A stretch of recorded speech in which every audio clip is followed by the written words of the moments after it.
All right. Hi, everybody. It's our CFB Talk 174. I'm Bobak Ha'Eri. It's Tuesday night. This is when we like to talk to you about everything that's going on in college football. So, gosh, it's Tuesday night.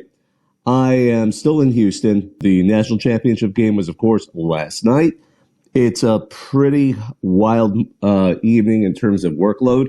For those of us in the press, you're at the stadium after everyone leaves.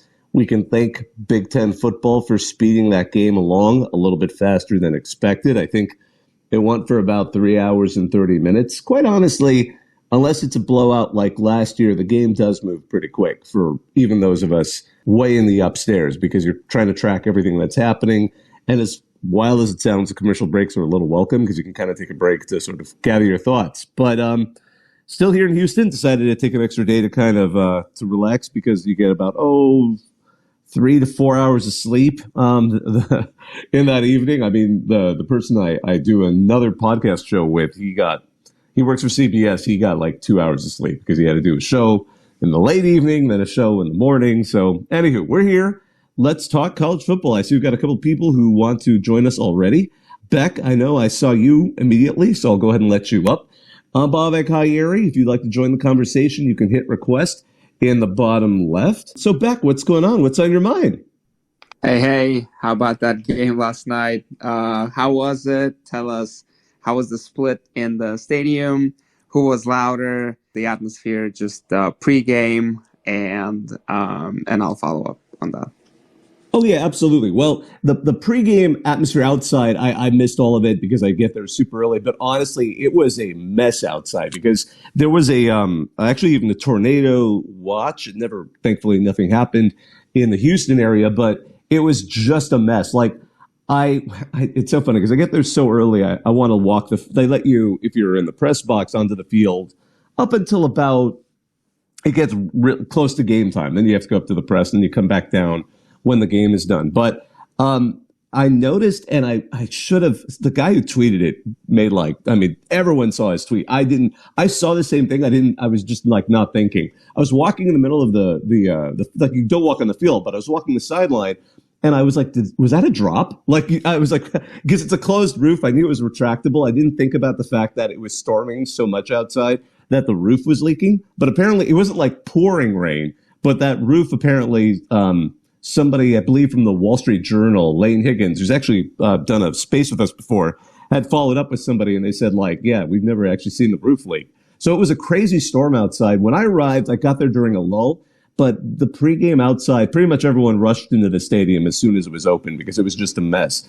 But, in terms of the crowd split, since you asked, I've heard 60-40 said Michigan, and that sounds about right, maybe a little more. It certainly was more Michigan fans, although the Washington fans, also to be fair, the shades got a little close, especially from a distance. So it wasn't perfectly able. Like you'd see some people in maze, and then you could tell like, okay, those are definitely Michigan fans.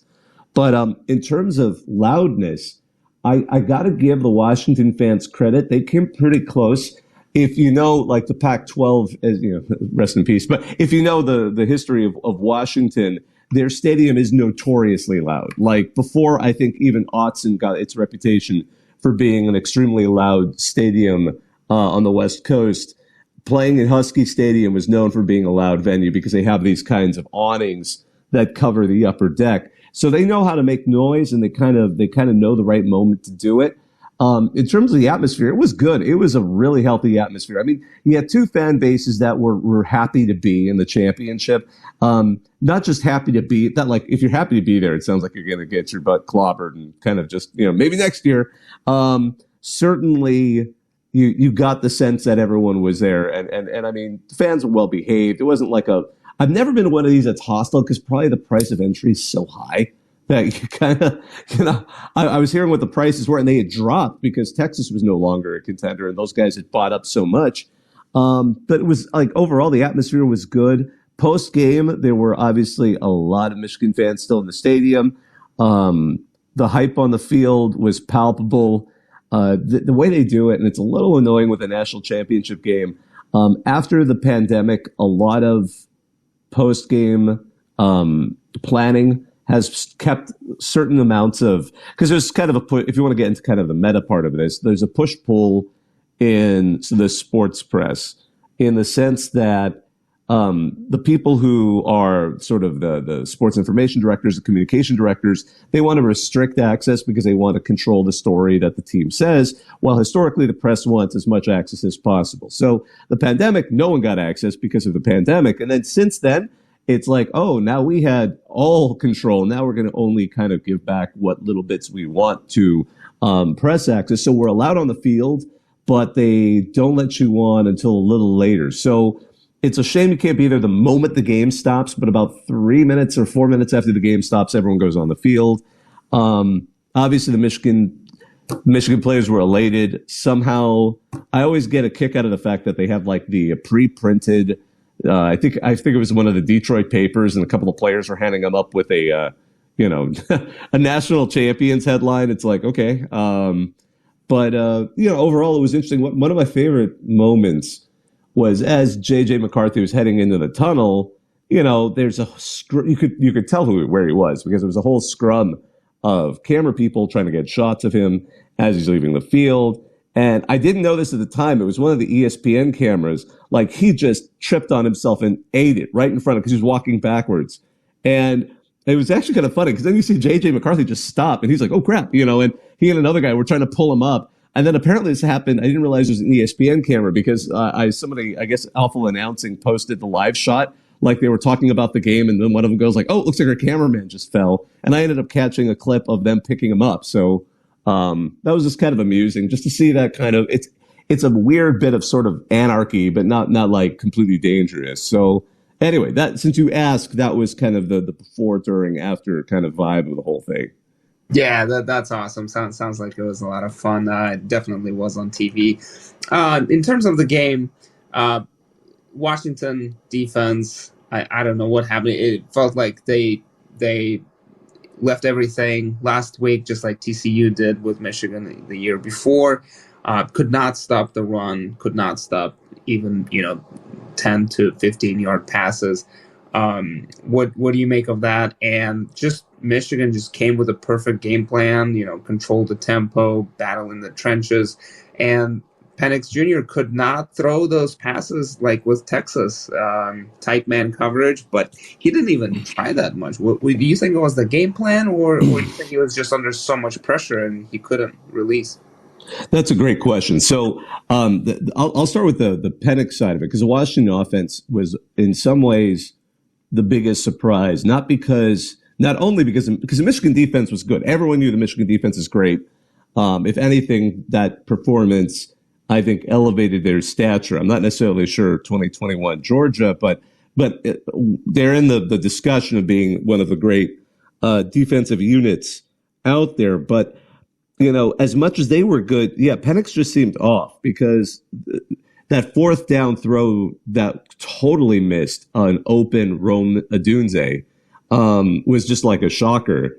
And I'm not sure, because like even in the post game, because I went to the post game where he's talking, and Penix was like, look, we made a lot of little mistakes, and I missed some throws. He didn't mention it, but there were at least 2 plays where his receivers not touched, they just fell down, and they would have been a great throw. The throw went where it was supposed to. The guy just wasn't there because he tripped. So there were moments like that. So all of these little errors, I think, accumulated. And with Michigan, they made far fewer errors, because remember the Alabama game, Alabama and Michigan kept making errors. It's just that Alabama kept making more critical errors than Michigan did.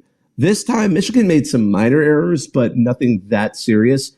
And Washington was the one that kept, unfortunately, making these errors on the worst possible time in the final game of the season against a team that is not making errors and is very good at defense.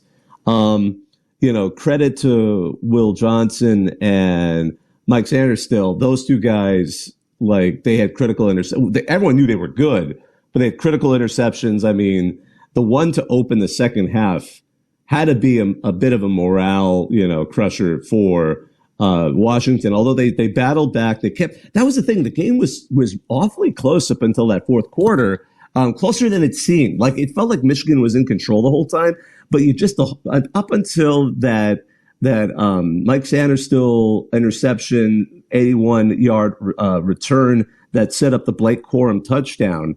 Like, that was the backbreaker. I remember when that interception happened, he ran back. Like, you're kind of in the press box. Some of us are kind of like, oh, that looks like it for Washington at this point.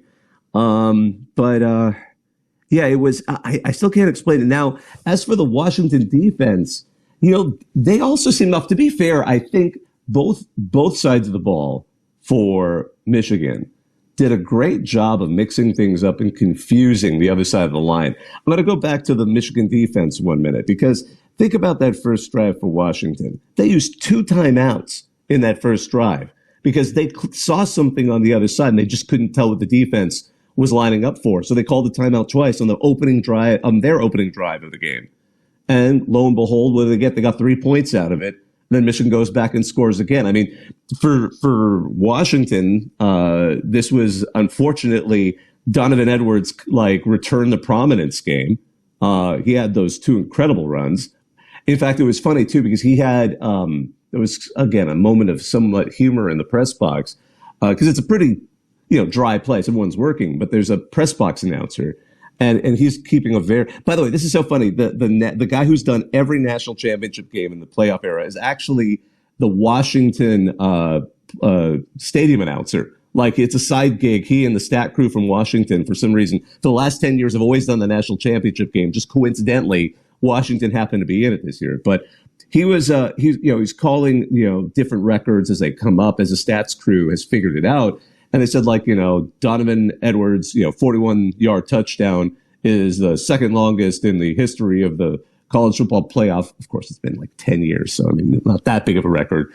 And then within one more drive, it's he had a 46-yard touchdown drive. So he's obviously that is now the second longest touchdown run. And you've got a chuckle in the audience of the otherwise jaded press. But, yeah, honestly, I just think this was a mix of good scheme on both sides of the ball that confused exactly what worked against Alabama, and with Penix and is just not having the greatest day of his. I mean, it was a bit like the Arizona. Unfortunately, he had a game like Arizona State, and it couldn't. And the problem is the offense here was more competent, and they were able to just do what they do, pound the ball. It was a classic Michigan victory. They ground them down.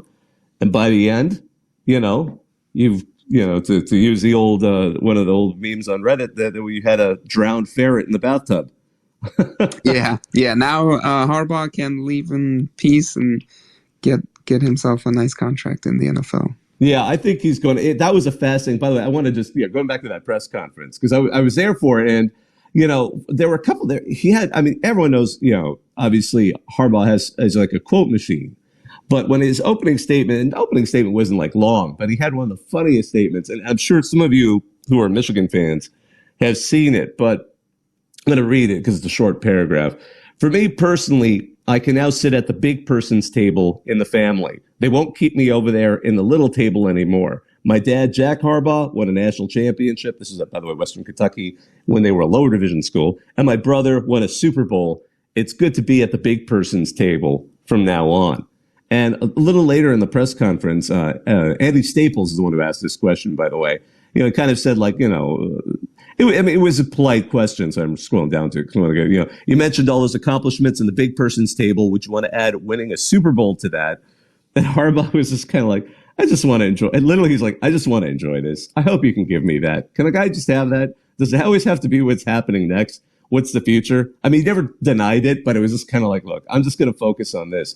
I coincidentally got the last question in the press conference. I couldn't I couldn't believe it, but I was humored that I got it because I actually promised someone, I can see them in this Twitter space audience, that I would ask a question because they know Michigan ball. Apparently, during the post-game presser for Michigan State, Harbaugh said he would get he doesn't have a tattoo, but he would get one if they went 15-0, and I guess he made a promise to the team. So I asked him that. I'm like, hey, I didn't make it I didn't want to put him on the spot. I wasn't sure how he'd react to it. So I'm like, earlier this season you said, I don't have a tattoo, but if we go 15-0, I might consider getting one.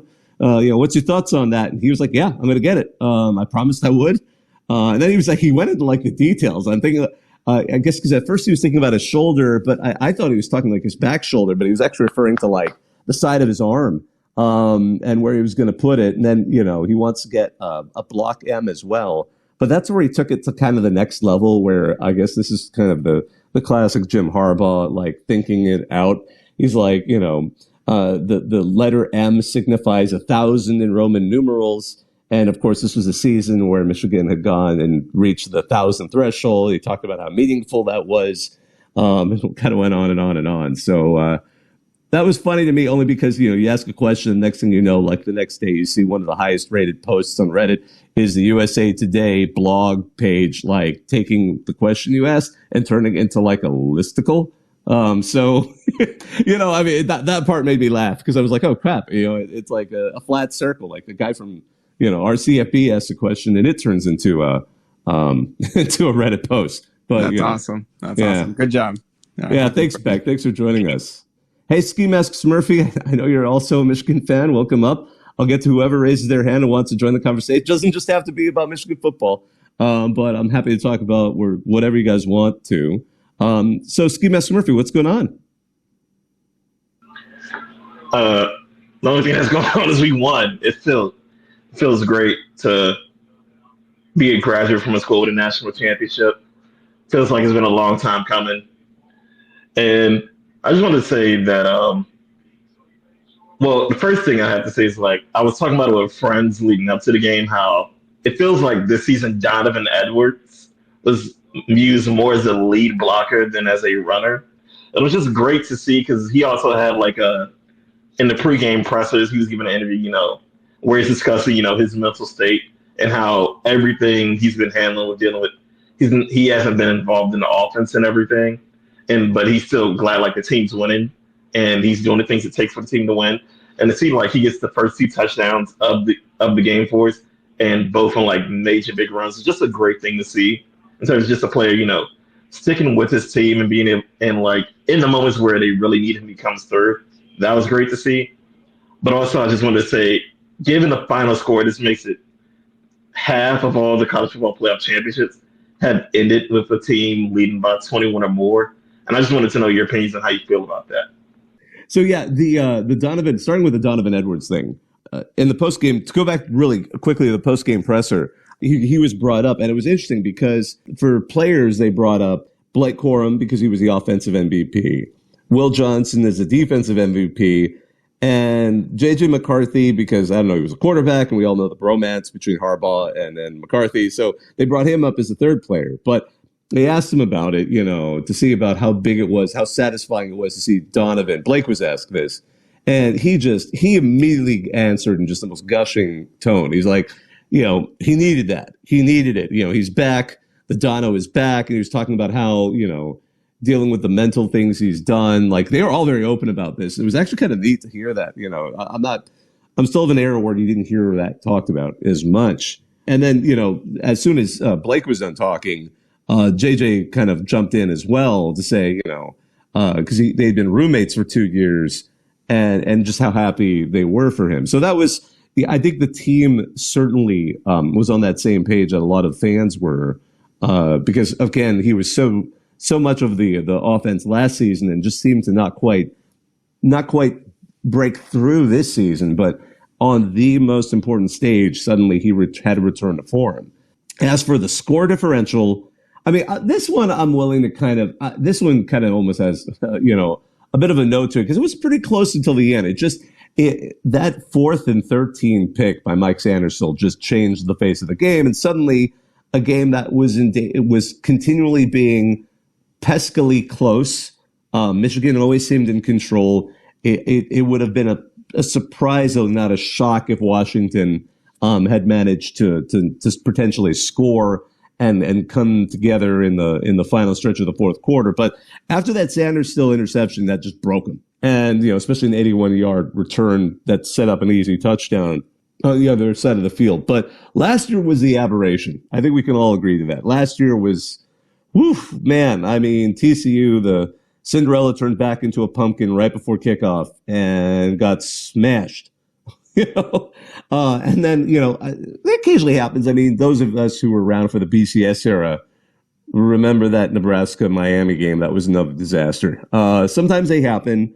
Sometimes the team just doesn't show up on. Yeah, it's going to be utterly fascinating next season, by the way. I saw, I think it was Fox Sports Twitter account put up, only 228 days until college football is back. As much as that kind of hurts to read, it's going to be less starting next year. We're going to have, a couple of rounds of playoffs. We're going to have quarterfinals and semifinals. It's not going to be done until the final game is going to be January 20th of next year. Coincidentally, Inauguration Day, but I mean, no one checks calendars in this sport, as we found out when Las Vegas had to hand back the championship because they couldn't host it, as it turned out. So we're going to have even less amount of time in between. But the reason I'm bringing that extended calendar up, I'm not sure the team we're going to see in the championship game in some of these circumstances. Because let's look at Washington. Dylan Johnson, we all remember who were following the Sugar Bowl, that injury at the end of the game. He managed to suit up and play, but he went into the injury tent after the first play of the game. He came back. He had some decent plays, but the running game for Washington just wasn't there. I'm sure part of it was, of course, the excellent line play and defense of Michigan, but there was an open question if Dylan Johnson was even performing. And certainly his backups, they didn't really even bother to use them as runners. I mean, there was a little bit of use of Tybo Rogers and Will Nixon, but they were actually used more as receivers than they were, and again, going back to, what one of the things that, again, one of the factors that really, I think, limited what Washington was able to do is that was an open question. Were you going to see Michigan having a problem dealing with too many good receivers? Because Roma Dunze was excellent. He was being well covered, but Jalen Polk had an off game. By the way, I believe he's entered the NFL. He's declared for the NFL draft. He had a great year, but man, last night he unfortunately just had an off game, and that also was one of the problems that kind of hurt this and limited that Washington offense. But in terms of the points differential, I think, it's not one thing I do admit, I did think this. What if Alabama had won in overtime? How would have Alabama done against Washington? Would it have been any different? Not sure. Alabama might be crowned the national champion at the end of the night. It's so funny, too. I love how people are like jumping on Alabama, like, oh, no, the SEC stinks. It's like, hello, they're literally the only team that seemed to even challenge Michigan this year. So I hate to say this, but Alabama, looking at what happened to the 15 games that Michigan played, they were by far the best opponent that they had. So to say that, no, they had no, I mean, because I get the arguments for why people didn't want Alabama in over Florida State. But if to say like they weren't meant to play in the playoff, like as a talent level, like that is a joke. That is, anyone who makes that argument, like you can just basically disregard anything they say. Because I mean, on the sport, because I get you could say Florida State deserved to be there. I respect that argument. Not 100% on board with it, but I get it. But if you say like, because they lost to Michigan, it proved they didn't belong there, give me a break. They were the only team that even came close. But that's my thought on that. But feel free to stick around, Ski Master. I see we have a couple of other hands up. Let's see here.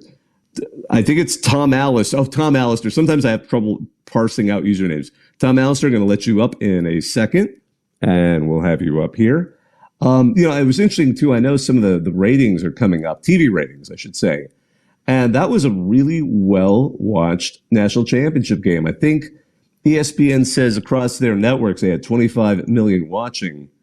And remarkably, the three most watched games of the entire season all involved Michigan.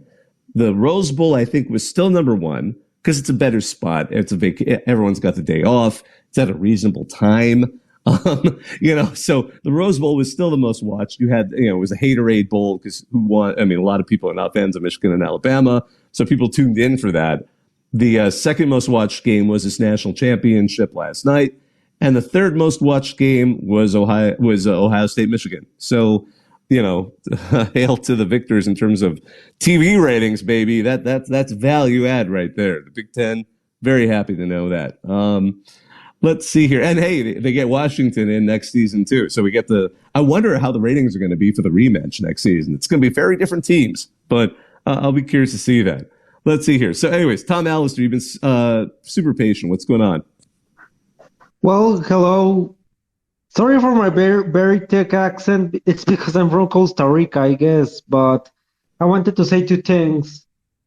Turns out that for some reason the ending of the national championship reminded me of the 2022 national championship where Georgia defeated Alabama with an interception, similar to what Michigan did.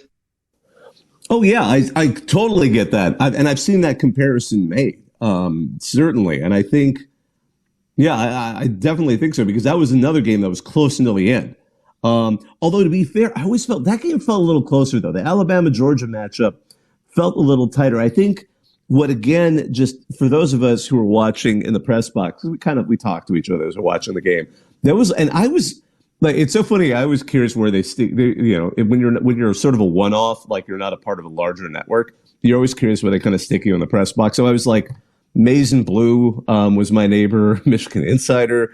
I had like the nicest guy who was a retired reporter who was kind of freelancing. His name was Dick Weiss. He'd been a writer for, the New York Daily News and the Philadelphia Daily News for like 40 years. He was an older gentleman. He'd been the president of the Football Writers Association. Sweetest old guy, super razor sharp. But you could tell he didn't have a computer with him. Like he was old school. He was literally kind of picking at his phone, and then occasionally he would want to hear something, so he would play the replay on his phone with the volume up. And I'm just sort of, all of us were being nice because we didn't want to be rude. The guy was like a really sweet old man next to us. Like, oh, imagine your grandparent with technology, except they cover college football. So that was kind of my neighbor. But so during this game, though, we were all kind of talking with each other. And the fact that I've said that, like by the second quarter, it was clear something just was off with Washington. They just weren't clicking with the little errors, with the receivers tripping, with balls being dropped, and a couple of Penix passes that were just completely off the mark.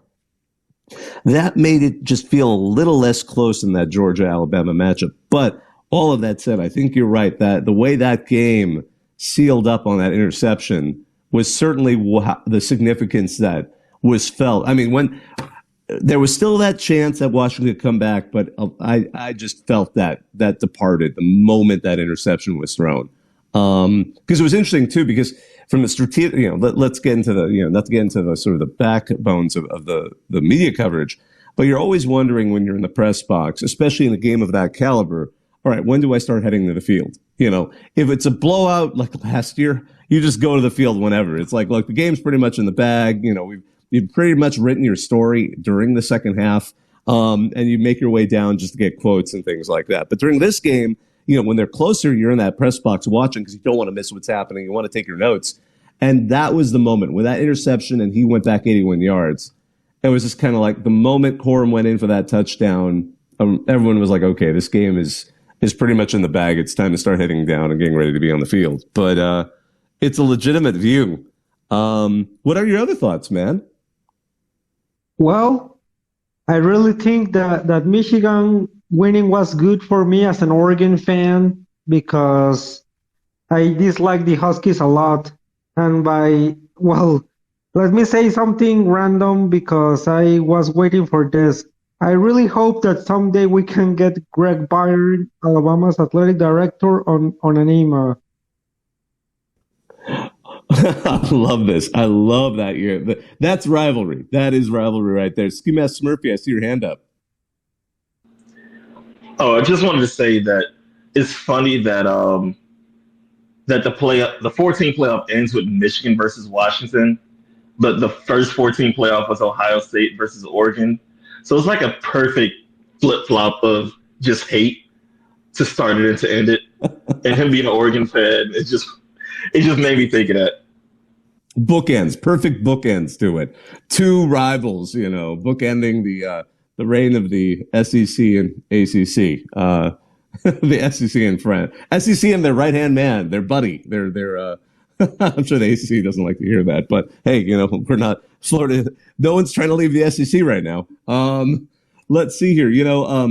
On a lighter note, I just want to go through one quick quote. This one kind of appeared just sort of this morning on the internet, but let's see here. It was one of these reports by Brett McMurphy, who's over at Action Network. But in this kind of article where he's interviewing people, this quote is great, and it was an Alabama official who had talked to him.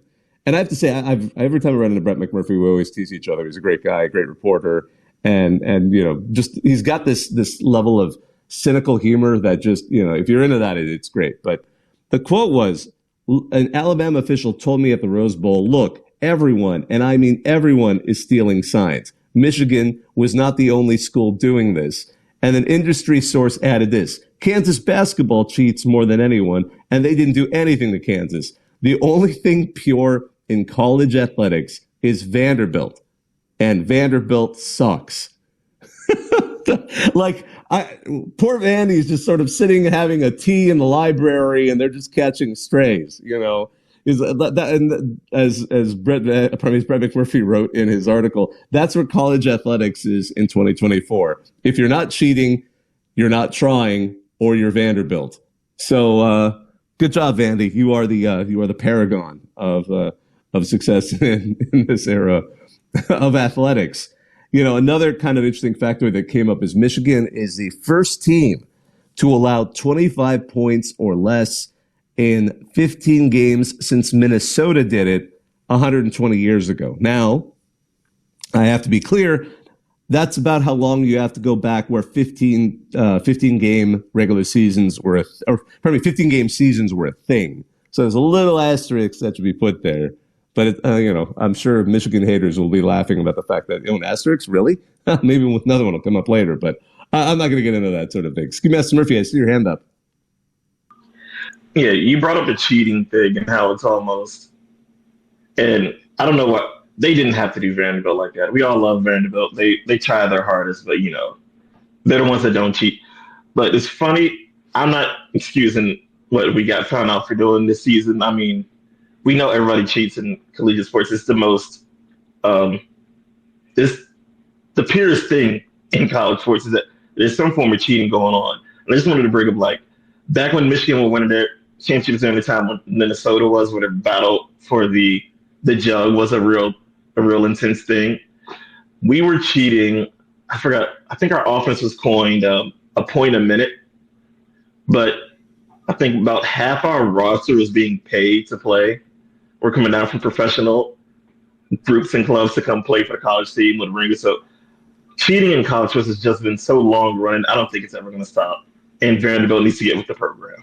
It's kind of fascinating that when you think about it too. I mean, the classic way that programs have always found ways to kind of I'll be charitable, bend the rules, was with compensating players behind in some way or manner, usually indirectly, maybe to a relative.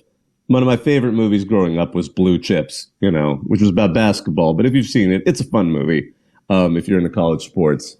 But, NIL and the transfer portal, that 1-2 punch, kind of bringing a lot of it into legality and within the rules has changed the game. It's appearing to change the game. Now, I've had some fans in the media go maybe a little too far and say it has changed it. I'm like, I don't know if this year was a blip or if it was part of a bigger trend, but to see two teams that aren't necessarily in the very, very top of the recruiting rankings being able to make it through, knowing that they've had some, especially on the Washington side, a key transfer, makes it interesting. The fact that USC, up until they just, collapsed in the Pac-12 title game last year, they almost made it into the playoff with sort of a mercenary change at some of the key player positions. Last year, look at TCU. TCU didn't necessarily had a couple of key players that transferred in, but also wow, that was another example of random team just made it into the championship game seemingly.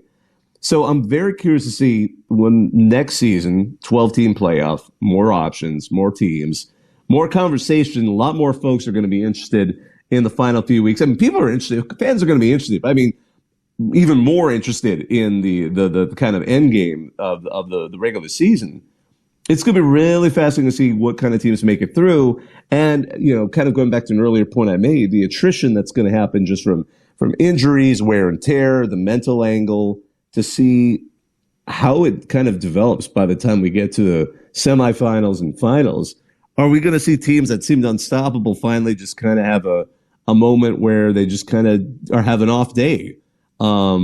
Again, I'm not saying that's the only reason why Washington lost. Certainly not. I mean, Michigan came and played well. But I mean, that seemed to be the day where finally just Washington had an Arizona State kind of day, except their opponent wasn't Arizona State. It was Michigan. And that was enough. I see we have one other person who wants to join in, so I'm going to let you up here. Oh, it's Dr. Pepper Bucko, our friend from Pitt. I'll let you up here. Hey, what's going on? Dr. Pepper Bucko. It's not looking good, Coach. I'm watching my basketball team lose by 30. Rough. Man, so you've already made the transition in the hoops. I honestly am not paying attention to college basketball at the moment. Who are they playing? Pitt's playing Duke. Oh, I'm sorry. I just turned that game off. Don't. Pony ruined it, but that's so I want to give you an opinion on one of Pitt's transfer guys that I guess redshirt freshman quarterback that came from Alabama. I don't know how to feel about him. I just will it finally be the one transfer quarterback that's good for the Panthers? So let's see. So you guys got Eli Holstein. Yeah. Holstein or Holstein? Yeah. Man, I don't know enough about him off the top of my head. And this is me. I'm not a huge recruiting guy, and I'll admit this. But if he's a former top recruit and that's someone Alabama had, I mean, that's a beautiful thing about the transfer portal. Maybe, Pitt can turn him into something. But I don't know. We've talked about that problem. Yeah, exactly. What did we do? Get Phil Dracovic, that failed. We got Slovis, that failed. And we got Felix, that failed. Well, now you have a new offensive coordinator with Cade Bell. Yeah. You guys got him from Western Carolina. So will he be the one that turns it around? I don't know. God. Because Signetti didn't. Yeah, no. Well, that's the wonderful thing about college football. We'll see. I mean, who knows? Maybe by the time he gets to the fall, he's not even the 12 team. Yay. 12 team. Yeah. Well, awesome, man. Thanks for joining us, man. It's good to hear from you again. Let's see here. The Water Boy, what is going on? Got another Michigan man up here. Good evening, Bobak. How are you? I'm good. So we talked a little bit about it today, but I wanted to hear a bit more about the other media members and what they discussed with you after you asked Harbaugh the tattoo question. Well, again, for those of you who might be joining late, the very end of the post-game presser, I got to ask the last question of Jim Harbaugh, and I asked him, actually, the Waterboy is the one who suggested I ask this. He had promised early in the season that if they won out, he told his players he was going to get a tattoo. So now, fresh out of the championship game, he's just completely sanguine. He's in the great mood. I later on in the night saw the video of him hugging his dad and his mom and just being completely hyper. I heard him on the podium and all of that stuff. So I figured he's going to be in a good mood. If he's going to answer this question, he'll probably answer it tonight rather than waiting for the 9 a.m. champions presser in the morning. And yeah, no, he gave it a long answer, the classic Harbaugh answer, not just saying, yeah, I'm going to get one.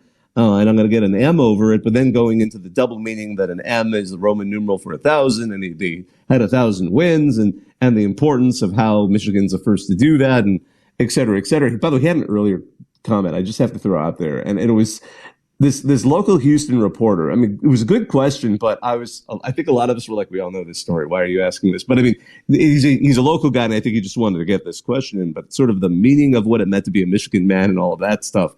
Asking Jim Harbaugh that question, I remember by about 3 or 4 minutes into his answer, he even said I should turn this into a book, and I could tell a lot of us were like, just write a book, man. We got it. We got this. We like. There are more of us who want to ask questions, but one thing he did mention was, and gosh, let me dig up the exact quote because it was so well phrased. Let's see. Oh yeah. one day when they throw dirt over the top of me, if someone who is eulogizing me, who is on the team or one of my teammates when I was playing at Michigan, if they would simply say he was a Michigan man, that would mean everything to me. And I was just like, I mean, the way he phrases these things, and if you hear him doing these presses live, you're like, man, he's 100% like on board with this. But so some people were trying to get him to talk about whether he could go in the NFL. You know, he's smart. He's not going to buy that answer. He's done everything but say he's leaving, but he's not going to be stupid enough to say it, right? So then when I kind of finished with that tattoo question, afterwards, you know, most of us head back to the hotel at some point or another in the evening. I mean, it's such a late night, for example, for the press, because got to keep writing stories. Some folks are doing radio interviews from the press box with their local media. And, you know, you get to the hotel where the media hotel is. They have like a lounge for the media, just kind of relax, and they serve, you know, lunch, dinner, whatever. They served dinner at 1 a.m. because they knew how late people were coming. They actually, like, I got to give the Texas people like some serious credit because there's like a host committee. They rolled out a suckling pig and started carving it at 1 a.m. Like, I wasn't going to eat it that time of night, but you know, like it was a late night. But like but everyone at that point is just exhausted because you've been up early. You know you're going to get like 3 to 5 hours of sleep before you have to wake up the next morning either to do a radio bit or a podcast show or, you know, the 9 a.m. Champions presser. So everyone's just kind of like just taking a breather. And yeah, a couple of people were like, thanks for asking that one. That was actually interesting. Because everyone, especially the beat writers have heard that question beaten to death, so to speak. You know, like, we're going to go to the NFL. Are we going to see you on the sideline again? I mean, that's a question that, you know, can get asked once per press conference. Beyond that, it gets kind of tiresome. So that's kind of what I was talking about. It was nice to get some folks who you respect, like a couple of these guys and men and women who I read their writing, to have them say like, hey, that was a good question. It kind of like, all right, you know, those are the people you care about. You don't care about the people. I mean, people on the internet who tell you you're an idiot. You know, like, well, all right, whatever. But the people who actually do it, you kind of feel like, all right, the people who do this stuff and get it, you kind of appreciate that. But I saw a couple of people you saw in the Rose Bowl, by the way, and they had some nice things to say about you, Jake. Well, it was, I mean, the Rose Bowl was amazing, and last night's game was a lot of fun to watch as just a fan, instead of having to have that sort of like press hat on, which I did totally take off when I got to the sideline of the Rose Bowl. But when I was watching the live stream of the post game and they were like, last question, I was kind of thinking, oh darn, Bobak's not going to get to ask the question. And then I hear your voice, and then you like pause. You're like, oh yeah, I'm supposed to introduce who I'm from, and I was like, yes. And then to see it later on, like on Twitter, and it being like retweeted, and then to see it on the top of like Reddit, like the next day, like as an article, it all just kind of was a little bit like. I was like, I knew that was a good question that he should ask. I knew it was a Reddit-style question. Well, thanks again, Jake. No, I'm glad you gave me that one. That was a good. I mean, no, I even told him like I'm not going to ask a question that's going to embarrass us. Like I remember I knew you wouldn't do that, but I said like that's how I always preface it. I'm like I'm not going to ask the Reddit guy asking the worst possible question. But I'm like, look, that'll just basically nuke us from the ability. Everyone already kind of thinks like, oh crap, it's Reddit, you know, but. But that was a good question. I'm like, yeah, that's the one I wish if I'd followed the program that closely. That's one of the ones you're like, oh, that's actually a good one. Let's see. I got someone else up here. Trey Harris fan account. What's going on? I'm a big Ole Miss fan, and I was just wondering, what do you think the effects of Quinshon leaving? Personally, I don't think it's really going to do much because we got Ulysses Bentley, but I just want to see your thoughts on that.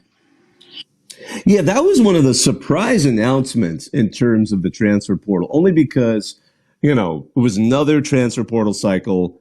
Everyone's talking about, you know, Lane Kiffin is the king of the transfer portal once again.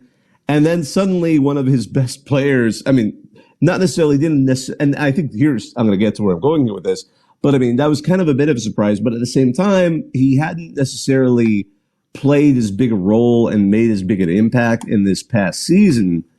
So I guess, you know, perhaps exactly what you said, he saw who's coming in. I'm sure he had I mean, I don't know if this is a surprise for Lane Kiffin or not. I haven't really read, you know, interpretations of it. Could be he had a conversation that made him realize that his position, or at least where he thought he was in the lineup might not have been exactly secure.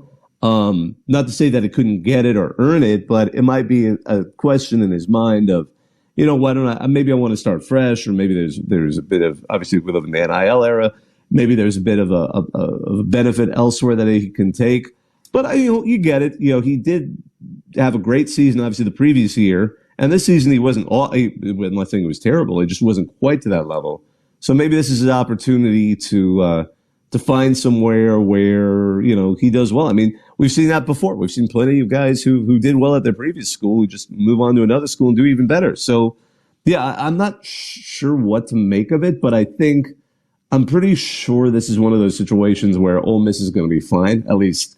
And maybe, and the fact that they're going to be fine is probably why he decided, you know what, I'm going to go somewhere where they wouldn't be fine if I suddenly left. That might be a way to phrase it. I'm not sure, but very much looking forward, Ole Miss getting that victory in the Peach Bowl, how they kind of ride this sort of momentum in the next season, because we've talked about it before. The Peach Bowl was fascinating because you had two teams that seemed to be the most likely to benefit from the 12-team playoff in this initial outset. Could end up being we're totally wrong, but just seeing the Lane Kiffin Ole Miss and the James Franklin Penn State teams, it'll be interesting to see if they can make their way into those top 11 spots, because one of them is still going to be a G5 program, which may very well be in the top 12. But even if they're not, we're going to get at least one G5 per year. Dr. Pepper Bucko, I see your hand up. I like to add something that I probably, let's see, so if you're talking Penn State here, so again, I'm not a huge fan of them. Let's see. If they do make it to the college football playoffs, I'm not saying I fully guarantee, but I mean, they're not good against good teams, let's be honest. And Iowa doesn't count because, well, the offense got shut out, and the punter holds, the record for, the most punting yards and what? But you case, Yeah, I think. Yeah. Yeah, that doesn't count. I would guarantee you they would always get first rounded unless if they fired their coach.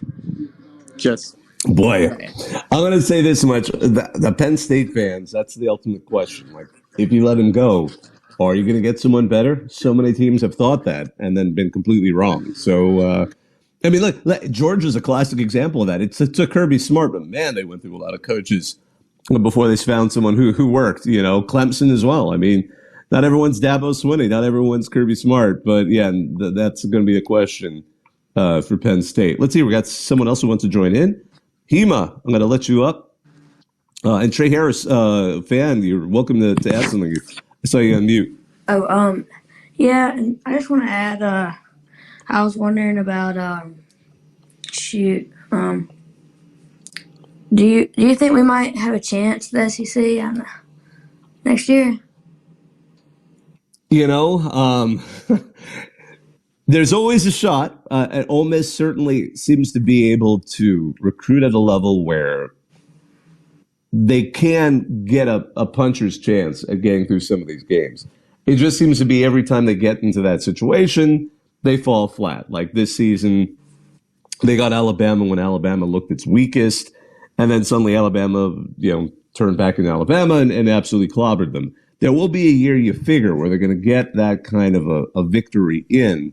The reason we keep talking about the 12-team playoff being beneficial is even being the third best SEC team at this point, or third best, or even fourth best Big Ten or SEC team should probably give you a shot at getting an at-large bid.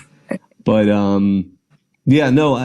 they could do it. They certainly could do it. The problem is they're kind of in the Penn State situation where they just, for some reason, don't seem to be able to get it together within their own conference against the top teams.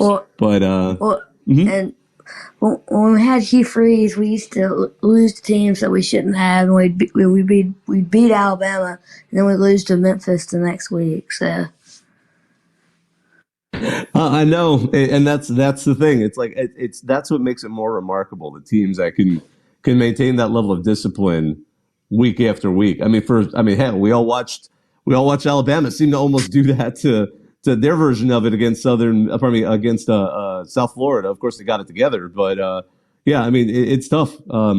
Pete Carroll used to do the same thing. He'd beat a ranked Ohio State team on the road and then suddenly lose on the road to like a mediocre Oregon State team. Sometimes it's hard to keep guys motivated week after week, especially in an era that's kind of coming to a close when you really couldn't afford a loss.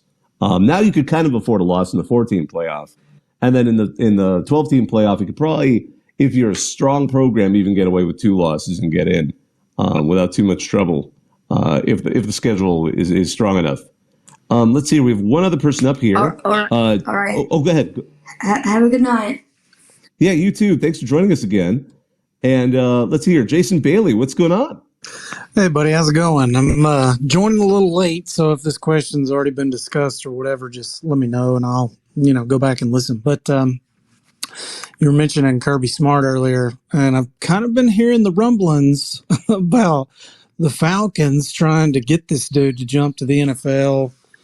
Wow. I'm sure they're probably not the only team that would be interested in him, I wouldn't think, but I'm of the opinion that, like, they would have to take this dude out in a body bag from Georgia. Like, he seems like the prototypical college coach, and, I mean, they would pay him whatever he wanted to stay. I mean, am I crazy thinking that there's no chance that they would get that guy or any NFL team really outside of, like, a major power like the Cowboys or something if they had an opening?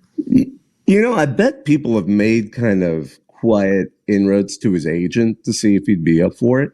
And I'm sure because he is part of the Nick Saban coaching tree.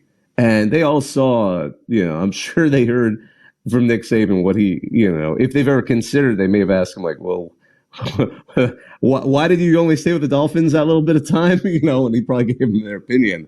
Because I always wonder, there's something about that passion about being really good at what you are, especially in this, in the hallowed college football realm of the South, where they take it at a level, the whole it just means more, but also at a level of passion that seems to feed into it. I mean, maybe he could. I don't know how tempted he would be. I mean, because he could also look at, Lane Kiffin had that temptation, and then, Al Davis ate him alive. You could see, Harbaugh wants to go back. He's a little bit, I'm not going to say their personalities are exactly alike, but there's something about Jim Harbaugh and Pete Carroll that, I remember Pete Carroll really well at USC, and I remember when they were rival college coaches at USC and Stanford, but both of them had this kind of like insane level of like competitiveness in them that is kind of beyond like building a program. It's more like, it's for me to prove myself at every level as a, ability to win.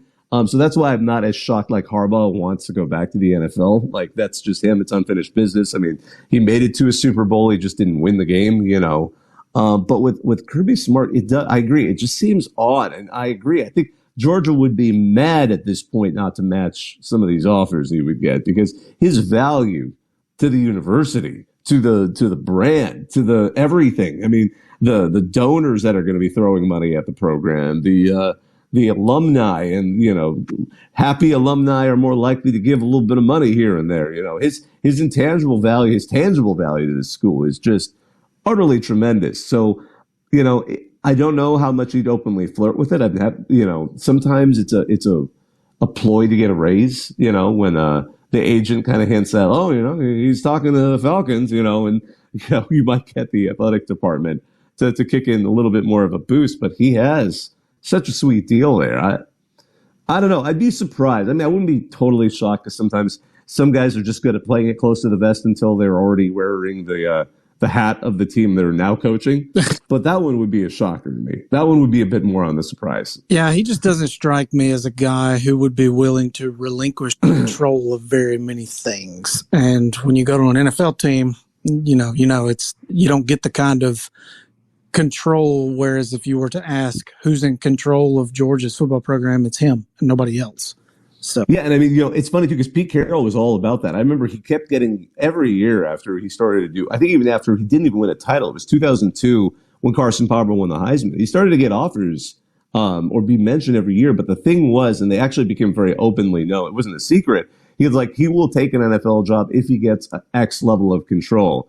And then finally, the Seahawks, and I forgot who the owner was. I think it was Paul Allen before he passed away. I forgot his name, but he said, like, all right, you can get the level of control. You can basically be your own general manager. And Carroll took that job. So I could see maybe there would be that kind if there is some sort of like he would if sort of scenario there. But honestly, he keeps it close enough to the vest that I'm not entirely sure. And that's a compliment to him, by the way, because it keeps your fan base more like this is our man. You know, he's our man until he's wearing a new hat. Yeah, no doubt. Maybe never. Yeah, appreciate you, man. Appreciate you. Thank you for joining us. Let's see. I got a couple of hands up here. Ski Masks Murphy, I saw your hand up, and then we'll get to the Water Boy. Yeah, I started looking through this earlier in this phase when you had talked about Harbaugh moving up. And, this is one thing in my mind is like, I feel like, when coaches, once they've gone to the NFL and they come back down and win a title in the NCAA, they never go back up because it can sort of live with a king's ransom. And I'm going through this best I can. Just started here, but I went back to basically through the 90s, and I can only find two coaches who went up to the NFL level and came back down in college and won a title. Then went back up, and that's the way they listed with NCAA, they're listing all of the titles. So Butch Davis is on there, even though he didn't win one per se. But Butch Davis and Pete Carroll. So I'm seeing this on like happen with two coaches. I don't know if Harbaugh or Kirby Smart are going to want to go up to the NFL.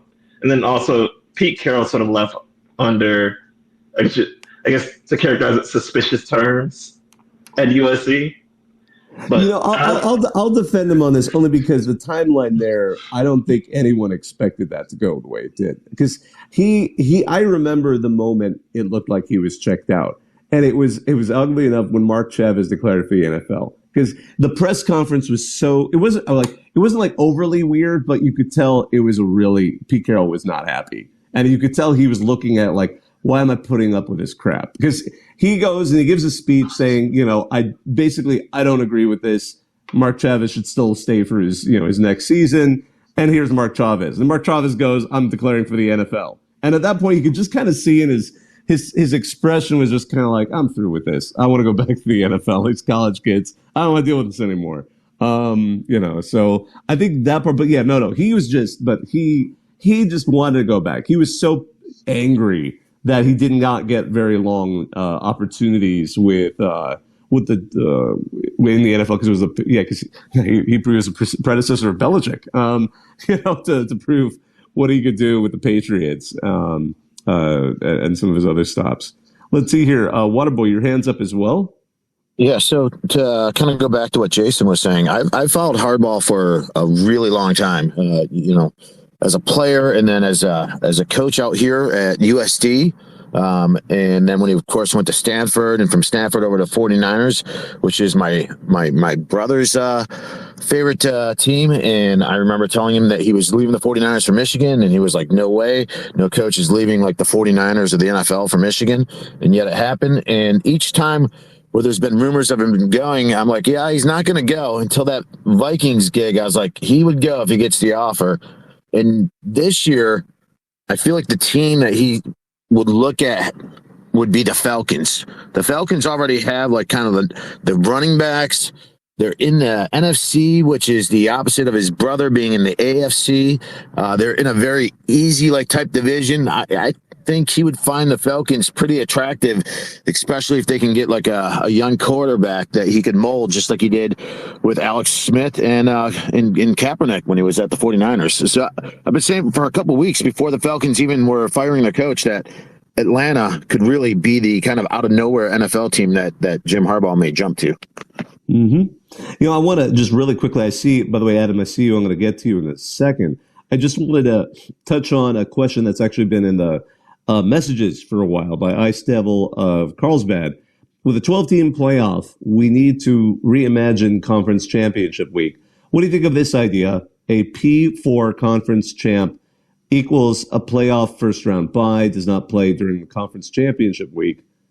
And then P4 second place plays third place during. Oh, I see. So the first person in the first place in the standings just doesn't have to play in the conference championship, goes to the playoff as a first round bye, and then the second and third place teams play each other in conference championship week.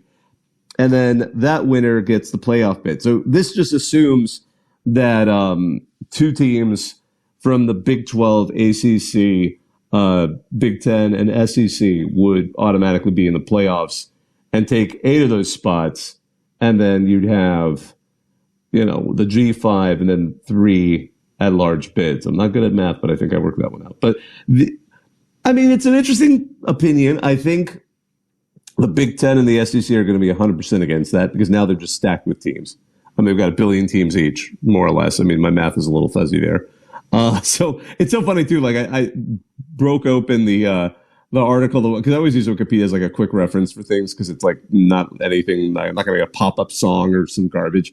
And I love looking at like the conference layouts and you realize exactly how big these conferences are now because the list just keeps going. It starts to look like old pages for college football seasons where like there were 90 independent teams. It seemed like, I'm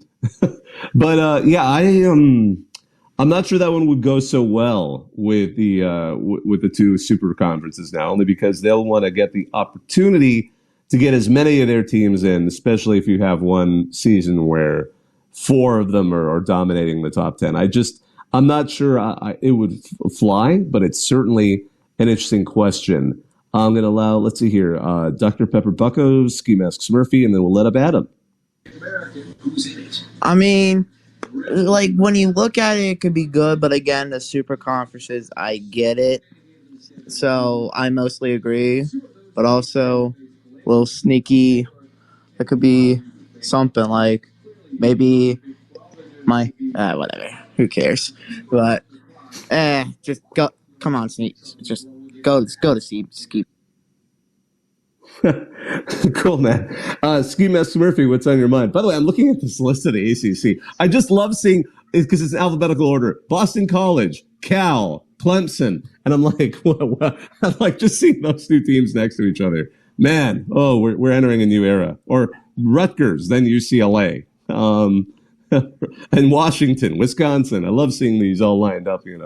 SMU, Stanford, Syracuse. Goodness. Oh, I can't wait to see next season. But Ski Mask Murphy, what's on your mind?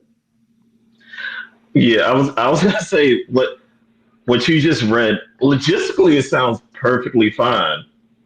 That okay, it works out that 8. Then you just have the 7 non-power conference. Wait, is it 6 or 7 now? Non-power conferences play for the last 4 spots in the conference championship. It sounds logistically fine, but it's just as you said.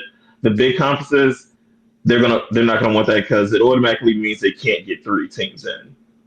So that wouldn't work. But I have said like for the Big Ten, now that we've added just about every single school on the West Coast, that we might need to go to like have 2 rounds of conference championships, where it's like the top 4 teams play each other, then the winners play each other the next week. But yeah, something's got to get worked out with the size of the conferences in order for the 12-team playoff to work better.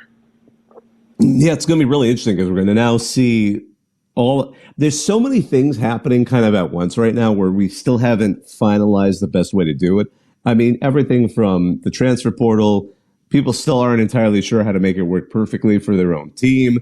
NIL, programs still seem to be learning how to distribute money in ways that get the best return on investment. Somebody, I forgot who it was, but the top 10 recruits going in the next recruiting cycle are going, I think, to 10 different schools at this point, which has never been seen before. And it kind of talks about this sort of democratization of talent that's happening, or distribution of talent, because the above board ability to use NIL to bring players and the transfer portal giving players an opportunity to move the moment they see that maybe they're not going as fast as they wish, maybe sometimes too fast, but that's their fault. That's their fault. It's not, let them, they're old enough to make that decision. They can either reap the dividends or pay the price, so to speak. Yeah, a lot of things are going on right now. One other kind of factoid that caught my eye as we kind of slowly get to a point where we might wrap this up.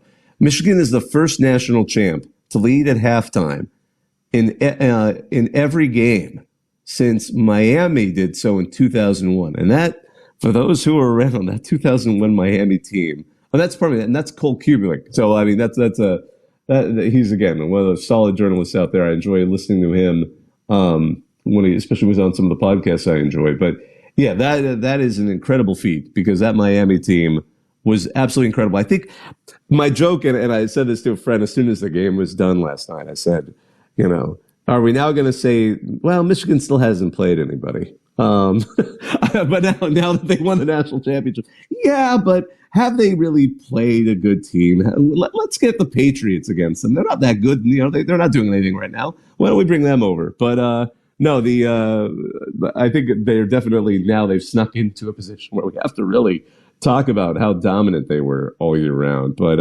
Waterboy, I know you've unmuted. What did you want to say? They trailed in the entire season less than 45 minutes, less than 3/4 of a game were they actually trailing. And most of that was in the Rose Bowl. So that is like another remarkable sort of defensive stat that they have. Yeah, I mean, and again, as I said earlier, credit to Alabama. I mean, they are, for all the people that were upset that they made it in the playoff, they were the only team to give that Michigan team a real challenge all season long. Again, I mentioned very early on, but the championship game apparently, I mean, I thought it breezed by pretty quick, even in the press box, but it always feels like it goes by fast. But apparently it was about 3 hours and 30 minutes, which is only 10 minutes longer than an average football game. So somebody in the Reddit section, the Reddit comments for it, actually a Michigan fan, Red Sox Jake 14, when you run the ball that much, it keeps the game moving. This is a case for Big Ten football. Unfortunately, the Big Ten's about to get USC, UCLA, Oregon, and Washington, so I wouldn't necessarily guarantee what Big Ten football even means anymore in terms of brand, but we'll see. And the Big Ten West is gone. The Big Ten West is gone. So, Ski Master Murphy, I saw your hand up. It sort of changing topics a little bit for something that's a little bit more of a lighter note, I guess. But being that you're in the press, I don't know if you were engaged or heard about the madness surrounding the supposed commercial for the new NCAA football game and like how all of that just went crazy. Because before the day even happened, I just saw like a couple weeks ahead of time from a few random, I guess you would call them influencers in college football and Madden and video games. And I just thought, I was like, there's no form of a credible source on any of this.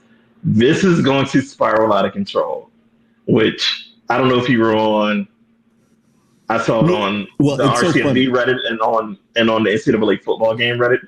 It was a mad fest after halftime, and there's no commercial. It's so funny because when we run the Twitter account, especially at a game like this, I'm at the game. I'm just focused on the game. I'm tweeting that, and the other guys are catching on to all of these trends. I remember it was after the game. When I was back in my hotel room, kind of like catching up with, all right, let's see what other people were saying about the game. And this is kind of a quirky thing. Like when you're in the press box, even something like, I remember I wrote people, I'm like, why is, on our Slack channel, why are all the Washington fans booing so much? Because at one point the Washington fans were booing like crazy. And honestly, most of us in the press box were clueless when it happened. And then somebody said, well, it looked like they may have had 12 men on the field. And, a lot of us hadn't seen that. And, it made sense. But I mean, sometimes you'll write your story and then you'll see social media and you'll be like, wow, people are really angry about X. Or sometimes there'll be like an announcer said something and we don't hear what the announcers are saying. But with the commercial was an example of that because I came out of the game and I'm like, wow, people were really angry at this commercial. Because I remember somebody wrote, this was a crowd hyped to actually see a single commercial when it never appeared. And one of the comments I actually was reading on RCFB, because again, that's the way I sometimes get this information. Because I know Matt Brown of Extra Points, he's like made his bones about like being a researcher or filing like Freedom of Information Act questions to try and find out more about this game. He said that he wasn't expecting much heading into this. And to be quite honest, he's almost an insider on this. I've said loosely before, I am so worried this game is going to suck. You have no idea. Like, it's EA a decade later. It's probably, I can't wait. There's no way this game is going to be as good as people are hoping it's going to be, and I'm fearful it's going to be worse. But one of the other readers kind of put into an earlier question from an earlier comment they made. I live in the Bay Area, and I know someone who works at EA. Apparently, even the EA employees haven't got to see any game-related stuff yet, which my friend who works at EA says is odd, and they intimated that it's not a good sign for the game. Okay, that's a little rumor-wise, but also, I gotta admit, I'm kind of surprised we haven't heard a whole lot about it. Hopefully, it's not going to be like a mobile-only game with DLC and all of that stuff, But because it's funny, it seems like it should be a slam dunk, but man, I guess it's upsetting people who really want the game to be good. I remember, by the one other thing, if you ever get a chance to go to the national championship game, or if it's in your town, they do a really cool event, and I don't like go and play there, but I always go and walk through it because I'm curious to see what they've set up for the host committee, for the fans, not just the fans going to the game, but just locals. They do the Fan Fest, and like the first one I covered, was right before the pandemic in New Orleans, and it wasn't that great. It was outdoors in the French Quarter. It was kind of all right. It wasn't that fancy. And then after the pandemic, it was in Indianapolis, and then because it was so cold, they put it in a giant convention hall, and that was really neat. Seemed neat. Last year in Los Angeles, they did in the LA Convention Center, also neat. But this year in Houston, they added so many more stuff for the fans to do. Like they had a zip line indoors in this huge convention hall. They had a mechanical bull, all this stuff for kids and adults. Like they let you go see the trophies, the Heisman Trophy, the national championship trophy. You can pose with it. Like I don't like do that. Actually, I think Jake and I, you and me, and a couple of us did last year because we just met up there because it was the first time we'd met each other in person. But usually I just walk through, take social media pictures, and I'm done with it. But Texas really up the ante, and I bet they're going to up the ante again next season. So if you ever have a national champion, like it's Atlanta next year, and then it's going to be in Miami the year after. That's a makeup one because again, Miami had the COVID year, so no one showed up for it, and they weren't able to do much. It should be a good environment. It was you, me, and Mike in LA, and Stanford Steve, and we won tickets to see the Jonas Brothers. Oh my gosh, I forgot. Yeah, I forgot because we asked the question. Well, did Mike ask the question or did you ask the question? It was Mike asked. I gave Mike the question. Mike asked it, but I was like, "Ask this question. This is a good question." And then whatever it was, I don't remember now. Well, it was like a random drawing of the people that asked questions to the show that was recording right there and then. Like somebody was going to win tickets to the Jonas Brothers, and you guys won tickets to the Jonas Brothers. I'm like, oh. And I'm like, I'm dev. That was, I remember that. Oh my gosh. But I don't think he made it. And I know I didn't make it to the Jonas Brothers. Yeah, it was awkward. Like, we didn't mean to win this. We just wanted to ask a question. Goodness. Dr. Pepper Bucko, what's up? Hey, I also got another question. I think I don't know if we probably talked about this, but like, who you think right now is gonna be overrated? Because overall, I see like the Knowles not doing so well this year, and of course, Miami's Miami. I don't know, it's just 2000s just kind of snapped back, and they ain't doing too good. So it's a little early for. I really do think it's too early to necessarily guess which team is going to flop. Miami's always Miami and USC have historically been the safe answer because they just always seem to find a way to kind of mess up the preseason rankings. But I don't know. Because the final rankings right now, I'm looking at them. They look pretty normal. Nothing unusual with them. But especially once people get used to who's transferred in, get used to because we're going to get They already have, even earlier this week, before the national championship game, they already had lines out for who's going to win the national championship next season. So a lot of this stuff is just too early. It's just more of humor than anything. And for the truly devoted gamblers, and the risk takers.